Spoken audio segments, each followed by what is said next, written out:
দর্শক, আপনারা জানেন যে আজকে বেলা 12:30টা থেকে হামাস এবং ইসরায়েলের মধ্যে যুদ্ধবিরতি চুক্তি কার্যকর হওয়ার কথা। 42 দিনের প্রথম ধাপের যুদ্ধবিরতি।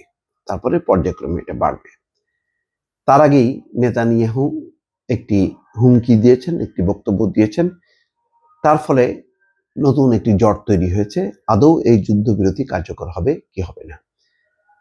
তিনি বলেছেন যে পণবন্দীদের তালিকা না দেখালে যুদ্ধবিরতি নয়। দেখেন, হুট করে এসে আরেকটা পয়েন্ট ধরলো কি, যুদ্ধবিরতি শুরু হওয়ার কয়েক ঘন্টা আগে আবার যুদ্ধের হুঁশিয়ারি দিলেন ইসরায়েলের প্রধানমন্ত্রী বেঞ্জামিন নেতানিয়াহু। তিনি হামাসের কাছ থেকে পণবন্দীদের তালিকা চেয়েছেন। নেতানিয়াহুর দাবি, যুদ্ধবিরতি শুরু হওয়ার আগেই শর্ত ভাঙতে শুরু করে দিয়েছে হামাস। কথা হয়েছিল বিরতি শুরুর আগেই হামাস পণবন্দীদের তালিকা প্রকাশ করবে, এখনো তা করা হয়নি বলে অভিযোগ। ইসরায়েল এবং হামাসের যুদ্ধবিরতি শুরু হওয়ার কথা রোববার থেকে, আজকে বেলা 12:30টা থেকে এটা কার্যকর হবার কথা। যুদ্ধবিরতি শুরু হওয়ার আগে নেতানিয়াহু বলেন যে পণবন্দীদের মুক্তি দেওয়া হবে তাদের নামের তালিকা আমরা এখনো পাইনি। এই বিষয়ে উভয় পক্ষই সহমত হয়েছিল, ওই তালিকা না পেলে আমরা চুক্তির শর্ত অনুযায়ী এগোতে পারবো না।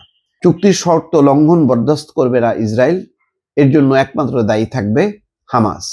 চাইলে যখন তখন যুদ্ধ আবার শুরু করতে পারে ইসরায়েল, জানিয়েছেন নেতানিয়াহু। তিনি বলেন, যদি দরকার হয় আমরা আবার যুদ্ধ শুরু করব, সেই অধিকার আমাদের আছে, আমেরিকাও আমাদের সাহায্য করবে। ইসরায়েলের 251 জন বাসিন্দাকে পণবন্দী করেছিল হামাস। এখনো তাদের মধ্যে 94 জন গাজায় হামাসের অধীনে রয়েছে। তাদেরই মুক্তি দেওয়ার বিনিময়ে যুদ্ধবিরতিতে সম্মত হয়েছে নেতানিয়াহু।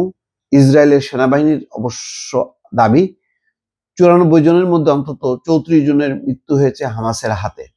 কাতারের মধ্যস্থতায়, আমেরিকা এবং মিশরের চেষ্টায় গত বুধবার রাতে যুদ্ধবিরতিতে রাজি হয়েছিল ইসরায়েল এবং হামাস। শুক্রবার এই সংক্রান্ত সিদ্ধান্ত নিতে বৈঠকে বসে ইসরায়েলের প্রধানমন্ত্রী বেঞ্জামিন নেতানিয়াহু মন্ত্রিসভা। সেখান থেকে যুদ্ধবিরতিতে সবুজ সংকেত মেলে। আমেরিকার প্রতিনিধিও জানিয়ে দেন রোববার থেকে যুদ্ধবিরতি কার্যকর হবে। কিন্তু তার আগে নেতানিয়াহুর মন্তব্যে নতুন জট তৈরি হলো বলে মনে করা হচ্ছে। এখন দেখা যাক হামাস এর উত্তর কি দেয়। হামাস যদি তালিকা প্রকাশ করে বা তালিকা দেয় বা এরকম তালিকা প্রকাশ করার কথা ছিল কিনা, সে বিষয়টি হামাসের বক্তব্য জানার পরেই বোঝা যাবে। কিন্তু বোঝাই যাচ্ছে যে মানসিকভাবে ইসরায়েল এই যুদ্ধবিরতির বিষয়টি তারা মেনে নেয়নি। এই জন্য তারা নানা রকম ফন্দি ফিকির করছে যে এটা সেটা বলে তারা যাতে আবার হামলা চালাতে পারে। কারণ তারা একমাত্র বুঝতে পারছে যে হামলায় হামাসকে পর্যদস্ত করা গেছে, হিজবুল্লাহকে যথেষ্ট পরিমাণ কাহিল করা গেছে। সুতরাং এই হামলাই এখন তাদের একমাত্র অস্ত্র। দর্শক, ভালো থাকবেন। আল্লাহ হাফেজ।